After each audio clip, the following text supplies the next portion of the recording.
Você saberia o que fazer e como agir em cada uma das situações que vamos apresentar?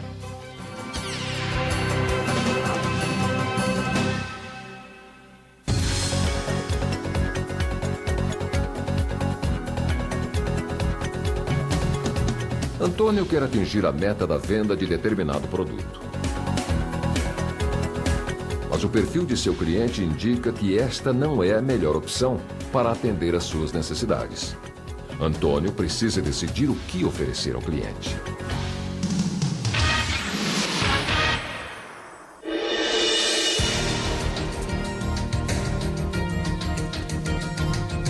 João deve ser promovido em breve, o que é bom, porque ele se casou há poucos meses.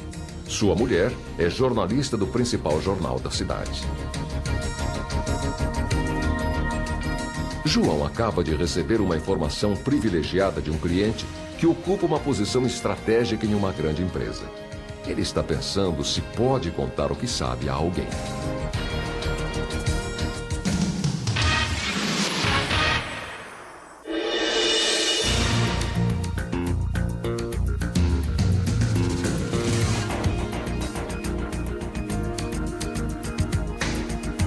Alice está recebendo um cliente que é dono de uma concessionária. Ele veio pedir um empréstimo. Ontem, ela e o marido decidiram trocar de carro. E eles querem um modelo exclusivo que acaba de chegar na concessionária de seu cliente.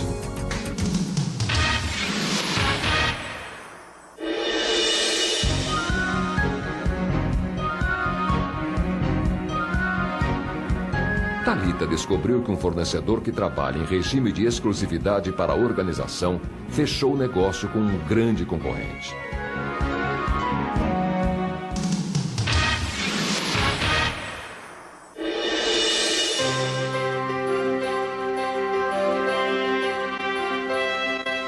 Thales precisa decidir qual funcionário será promovido. Jonas é competente, mas tem opiniões muito diferentes das suas. Oscar não é tão bem preparado, mas além de sentir uma grande simpatia por ele, Thales sabe que Oscar nunca reclama e ainda torce pelo seu time.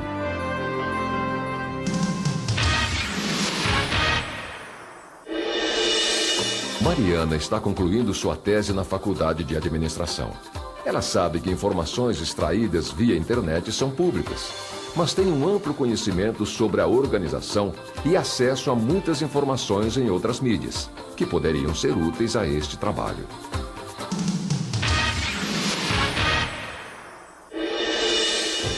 Essas e tantas outras situações que enfrentamos no dia a dia podem ser resolvidas de muitas formas. O que devemos levar em consideração antes de tomar uma decisão que envolva a organização? Como saber que estamos agindo de acordo com o esperado? Você já pensou nisso? Para dar segurança às decisões e procedimentos dos colaboradores, a organização possui uma série de normas, regulamentos, rotinas e controles. Todos desempenham um papel importante, indicando condutas e procedimentos para cada situação. No entanto, nem sempre isso é suficiente. Questões como as que apresentamos não estão descritas em nenhum manual. A decisão que cada um vai tomar e a forma como vai agir também não dependem do que elas aprenderam ou do que consideram certo ou errado.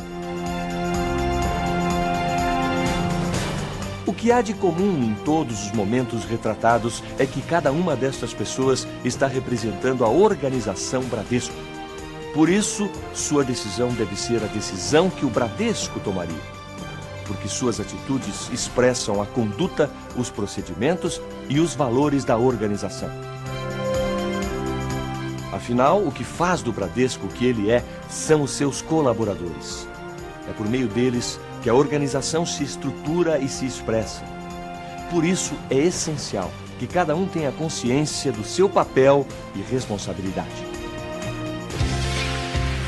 Para alinhar as condutas e decisões profissionais, o Bradesco adota um código de ética corporativo que detalha os valores, princípios e diretrizes que devem ser considerados por todos aqueles que representam a organização.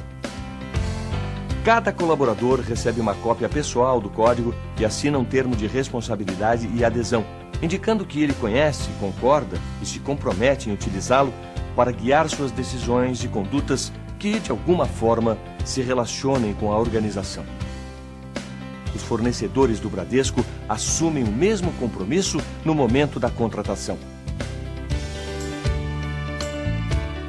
O foco principal está em como conduzir os relacionamentos internos e externos, porque essa conduta tem reflexos na imagem da organização. Vale lembrar que o Código de Ética é um guia para as decisões de um universo de colaboradores maior que a população de muitas cidades brasileiras e deve ter a mesma função e relevância em um pequeno vilarejo ou numa grande metrópole. Por isso, ele deve ser incorporado ao cotidiano de todas as agências, departamentos e empresas do grupo. Ele nos permite ter a mesma identidade em qualquer parte do país. Divulga nossos valores e princípios, ajudando nossos clientes a encontrar um único padrão de procedimentos em uma pequena agência da menor cidade do país e na maior agência do Brasil, gerando em cada uma delas condutas guiadas pelas mesmas diretrizes. O Código de Ética deve ser objeto de reuniões para que cada um de seus princípios seja amplamente conhecido, compreendido e utilizado. Nossa sugestão é que as equipes escolham um tópico e discutam as várias formas de aplicar essa diretriz às suas atividades cotidianas. Em pouco tempo, você vai notar que todos estarão agindo de acordo com o que está indicado, permitindo que o código cumpra seu papel integralmente. Para ajudá-lo nesta tarefa, selecionamos alguns trechos da palestra do filósofo, mestre e doutor em educação pela PUC, Mário Sérgio Cortella, apresentada em diversas reuniões organizadas pelo Departamento de Treinamento do Bradesco em São Paulo. Você vai observar que, além de fundamental para a nossa conduta e integridade, a ética é uma questão complexa que envolve uma série de considerações. Acompanhe. Ética é uma questão absolutamente humana, ou, para ser mais objetivo, a ética é uma questão exclusivamente humana. Por quê? Porque para falar em ética, nós temos que falar em escolha, decisão, opção, juízo, capacidade de discernimento. É impossível falar em ética fora do mundo humano, porque a ética pressupõe uma coisa especial, liberdade. A ética pressupõe a possibilidade de eu escolher, decidir se eu quero o presente ou não quero, se eu faço ou não faço. Aliás, porque a liberdade é o principal atributo que cada ser humano recebe na sua trajetória. Vocês se lembram no filme, num determinado momento, que a colega, ao receber um eventual presente de um proprietário de uma concessionária, ela fica em dúvida. E termina a cena com ela empurrando de leve, educadamente, de volta o presente, embora ele fizesse força para que ela aceitasse. Mas ela empurra. Existe naquele momento, atenção, existe naquele momento uma tensão. Há uma tensão dele e dela. Há uma tensão no ato. O presente está sendo empurrado e ela recusa. Está ali um momento especial da ética. A capacidade de dizer não, a capacidade de recusar, a capacidade de aceitar, a capacidade de escolher. Nossas coisas têm a ver com opção, com escolha. Aceitar ou não o presente, nomear o funcionário apenas porque ele tem mais simpatia futebolística comigo. Dizer assim, mas a gente não faz isso. Imagina, a gente é tentado a fazer. Seria pouco humano, muito pouco humano, supor que você e eu não teríamos mais simpatia por alguém que torce pelo nosso time. Cuidado, uma coisa que precisa um gestor é ser capaz de ter objetividade, mas neutralidade nós temos em momento algum. Porque a neutralidade supõe que você não tem nenhuma coisa prévia, nenhum conceito prévio. Não é verdade? Cada um e cada uma de nós tem simpatias e antipatias. Precisa ser objetivo. Não é fácil você escolher para promover alguém que nem sempre concorda contigo, embora ele seja mais competente. Isso significa que é preciso escolher. Assim como é preciso escolher, tal como ali estava, se eu uso as informações privilegiadas para fazer uma pesquisa ou não. Não sou obrigado a usar e não sou obrigado a não usar. Exceto numa coisa. Quando uma organização tem um código, ela diz, aqui está o que nós aceitamos e nós desejamos como conduta.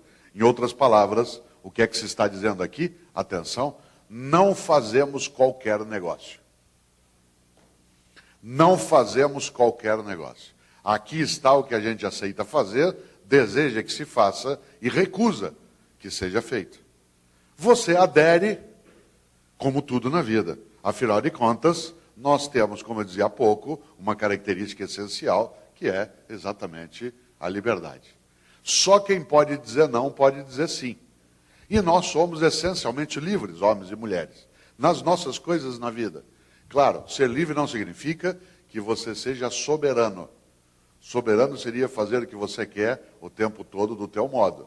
A nossa liberdade ela é circunscrita por algo que a gente chama de autonomia. Autonomia é eu fazer o que eu desejo no âmbito da minha liberdade. A organização Bradesco é uma organização autônoma, mas ela não é soberana. Ela não pode fazer o que ela quiser. Existem regras de mercado, regras de sociedade de capital aberto, regras dentro da sociedade, regras em relação ao mundo do trabalho, regras em relação ao mundo das finanças, mas ela é autônoma. Assim como você e eu somos autônomos. Qual que é a grande questão envolvida por trás disso? Que ética é um nome que nós damos, e agora uma definição, ética é o nome que nós damos ao conjunto de valores e princípios que orientam a nossa conduta. Ética é um conjunto de valores e princípios que orientam a nossa conduta. Isso significa que a ética é o que nos auxilia a decidir na vida. Decidir o quê? As três grandes questões da vida humana. As três grandes questões da vida humana são: quero, devo, posso. Tem coisa que eu quero, mas não devo. Tem coisa que eu devo, mas não posso. Tem coisa que eu posso, mas não quero. E aí você e eu vivemos uma coisa especial na vida, que são dilemas. Dilema é uma dificuldade de decisão entre duas coisas que você deseja, mas uma delas é a eticamente aceitável. Não confunda dilema com conflito. Conflito é quando você tem que decidir entre duas coisas que são boas. Dilema é quando você tem que escolher entre duas coisas que você deseja, mas uma delas é eticamente aceitável. Já imaginou? Dilema. Dilema é uma coisa séria. Dilema, tem coisa que eu quero, mas não devo, tem coisa que eu devo, mas não posso, tem coisa que eu posso, mas não quero. E o dilema só pode ser resolvido se você e eu temos orientações claras de procedimento. Aqui são 10 itens que nos ajudam a navegar a nossa conduta de convivência coletiva. Claro. Olha que coisa. Pergunto eu, será que existe alguém sem ética? Se a ética é o conjunto de valores e princípios que nos ajudam a decidir a conduta, existe alguém que eu posso dizer que não tem ética? Um parlamentar que frauda orçamento, um funcionário que desvia recurso, um cidadão que corrompe, ele tem ética. Ele tem uma ética, o que ele tem é uma ética diferente da nossa, e por isso nós a chamamos de antiética. É um comportamento antiético. De qual ética? Da ética da nossa comunidade. Na nossa comunidade, corromper, desviar, fraudar é um comportamento considerado antiético. Para a pessoa que o pratica, ele é um comportamento ético. Aliás, existe a ética da máfia, a ética na cadeia, existe a ética dentro das corporações. Eu não estou com isso dizendo que há uma ética para cada um, porque a ética é sempre mais coletiva, mas existem formas de aplicar princípios éticos de forma mais particular. Por isso, cuidado para não dizer que isso daí é falta de ética. A gente pode dizer que isso aí é falta de uma ética como a nossa, de proteção à honestidade, à lealdade, à lisura. Porque o bandido também tem ética. Porque o criminoso, o fraudador, tem, tanto que a ética da autoproteção do grupo. Atenção, não existe ninguém sem ética por uma razão. Porque não há ninguém privado de escolha, de juízo, de decisão. Por isso, só quem for incapaz de decidir, julgar, avaliar, escolher, é que eu posso dizer que sobre ele não dá para falar em ética. Posso eu dizer que existe alguém aético? Sim. Quem é o aético? é o que não é capaz de julgar, de decidir, de escolher. Posso dizer que alguém é antiético, aquele ou aquela que tem uma ética que colide com a ética de uma comunidade, de uma coletividade que deseja o bem. Esse é antiético. Ora, se essa é a relação, qual seria então a distinção entre ética e moral? Ética e moral são conceitos conectados. Eles não significam a mesma coisa, mas são conectados. Ética está ligada a princípios e valores gerais. Moral é o exercício prático desses valores. Por exemplo, a ética tem um princípio que é não se apodere do que não te pertence. Esse é um princípio. A prática é eu não pegar o que não devo. Cada vez que eu pego o que não me pertence, eu estou praticando um ato dentro desse campo moral. A ética é mais a concepção e a moral é mais o exercício prático na vida. É preciso que nós tenhamos, claro, regras, princípios, normas, valores, que nos ajudem a conviver de maneira a preservar a integridade dos nossos negócios, da nossa vida. A integridade física, moral e espiritual. Afinal de contas, a vida não é vale tudo. Clássica frase que os cristãos atribuem a Jesus de Nazaré, e que eu acho magnífica, que está lá no Evangelho de Mateus, em que ele teria dito, Jesus, de nada adianta um homem ganhar o mundo se ele perder sua alma. Olha que frase forte. De nada adianta um homem ganhar o mundo se ele perder sua alma. E o que é a alma? É a tua integridade, a minha integridade. A preservação da minha integridade física, moral e espiritual. O mundo que nós vamos deixar para os nossos filhos depende muito dos filhos que nós deixamos para esse mundo. E o modo como nossos filhos serão depende muito da nossa conduta, do nosso comportamento, do nosso modo de ser. Para eu poder reagir aos dilemas, eu preciso ter clareza em relação às minhas escolhas. E nesta hora, eu preciso cautela para não confundir natural com normal ou comum. Natural é uma coisa da natureza, ele é uma coisa atávica. Normal está na norma social ou escrita, e comum é um critério de frequência. Mulheres poderem dar à luz, é natural, normal ou comum? É natural. Mulheres darem à luz, é natural, normal ou comum? No Brasil está passando de normal a comum, ainda está na norma social um pouco. Parece que você tem que ter filho. Homens cuidarem de crianças, é natural, normal ou comum? Vem aumentando a frequência. Está se tornando mais comum. Natural não é. Nem normal, porque não está na norma ainda. Político que frauda o orçamento, é natural, normal ou comum? Cuidado, hein? Porque no nosso país já foi entendido como natural. Isto é político, por natureza é ladrão. Não é verdade? No entanto, mesmo com todos esses alertas, nós no nosso cotidiano ainda enfrentamos 4 grandes riscos éticos. O primeiro deles é o cinismo. Conhece gente cínica? O cínico é pior que o mentiroso, porque o cínico finge, engana. Quando se fala em ética, há muito cinismo. O que é o cínico? Ele fala, precisa de ética, uma coisa de sociedade, etc. Mas ele no dia a dia dele fala o seguinte, o negócio é o seguinte, cada um tem que se arrumar. Cada um por si, Deus por todos. Esse negócio é só conversa. Nesse mercado competitivo eu tenho mesmo que atingir meta e acabou. E seja o preço que for. O segundo risco ético é o narcisismo. O que é o narcisismo? Bom, eu me virando, o resto que se lasque. A regra é cada um por si, Deus por todos. Narcisismo é, o que eu posso fazer? Não sou eu que vou resolver isso. Cinismo, narcisismo, delinquência. Delinquência não é coisa de criança. Delinquência são os pequenos delitos do cotidiano, que a gente vai aceitando e apodrece a ética. Como diz o Corpo de Bombeiros, nenhum incêndio começa grande. Todos começam com a faísca, com a fagulha. E se eu começo a aceitar em mim determinados comportamentos, eu vou abrindo portas para outros. Você respeita o limite de velocidade só quando tem radar ou sempre? Compras produto pirata? Aquele que tira emprego do Brasil, produz evasão fiscal e ajuda no contrabando a trazer arma e droga. Quarto grande risco ético, além de cinismo, narcisismo e delinquência, é violência. Violência não é só violência física, porque violência física é compreensível. Violência física não é só a arma na tua cabeça. Violência física é o ônibus lotado, é a pessoa sem saúde. Violência física é a fome, isso também é violência física. Isso é um risco ético fortíssimo. Mas tem a violência simbólica. Qual que é a violência simbólica? É a da discriminação. Este código de conduta ética veda qualquer forma de discriminação. Contra gênero, política, orientação sexual, capacidade física, religião.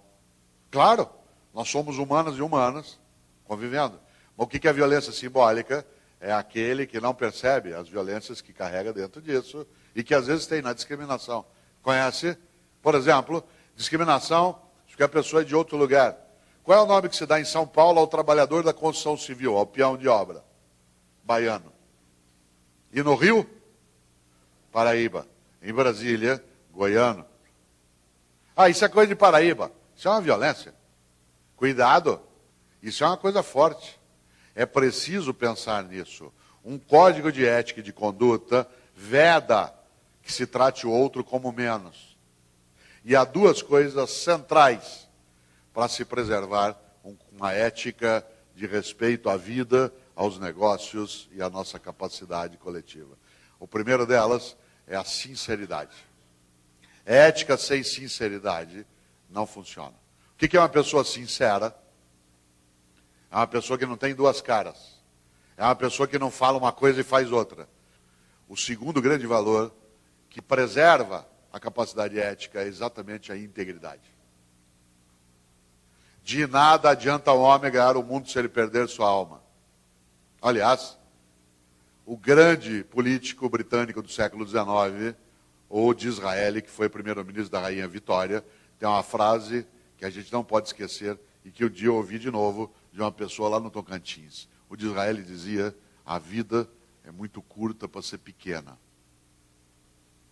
A vida é muito curta para ser pequena, o que é verdade. Já basta que a vida curta seja para ela ser apequenada. E o que é a pequena vida? A falta de integridade. Termino de vez com a frase de um grande pensador do século XVI, François Rabelais, grande nome da Renascença francesa do século XVI, um monge beneditino. Aliás, eu cito isso num dos meus livros chamado Não Nascemos Prontos.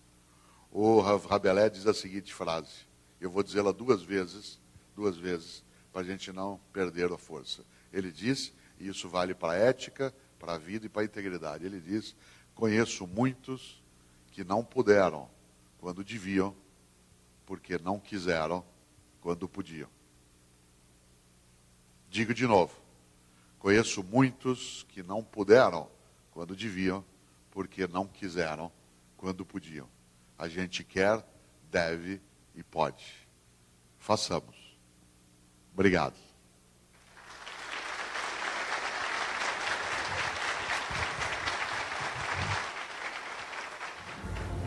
Essa palestra certamente vai ajudar você e sua equipe a aprofundar o debate sobre este tema, que é fascinante e de grande interesse para todos nós. E, considerando tudo o que dissemos até aqui, o que você faria se estivesse no lugar de João, Alice, Thales, Mariana ou das outras pessoas retratadas no início deste vídeo? Como você resolveria cada uma dessas situações? Se tiver dúvidas, consulte o Código de Ética da organização. Ali você vai encontrar um guia seguro para agir da forma esperada e buscar soluções adequadas a cada uma destas e de muitas outras questões que enfrentamos no nosso cotidiano de trabalho. E sempre que a situação requerer, você pode procurar auxílio junto aos seus superiores, a área de compliance da sua dependência ou da organização. E ainda no Comitê de Conduta Ética. Seu relato também pode ser feito por meio do Alô Bradesco. O importante é que todas as suas dúvidas sejam esclarecidas e que o Código de Ética se incorpore definitivamente a todas as atividades da organização. Como vocês acabam de ver, nosso Código de Ética desempenha um papel estratégico. Este não é um tema novo para o Bradesco. Desde a origem do banco, em cada época, foram adotadas medidas para alinhar as condutas e procedimentos dentro de rigorosos princípios éticos e morais. Esse histórico embasa o atual Código de Ética e consideramos essencial o empenho de todos no sentido de torná-lo cada vez mais presente, respeitando os valores nos quais ele se inspira. Todos os nossos colaboradores devem conhecer as informações e orientações ali contidas, contribuindo para um ambiente de respeito e entendimento, zelando para que toda e qualquer forma de relacionamento enalteça a dignidade das pessoas, preserve a lealdade e assegure a transparência, fatores indispensáveis à coexistência dos sentimentos de confiança e boa-fé.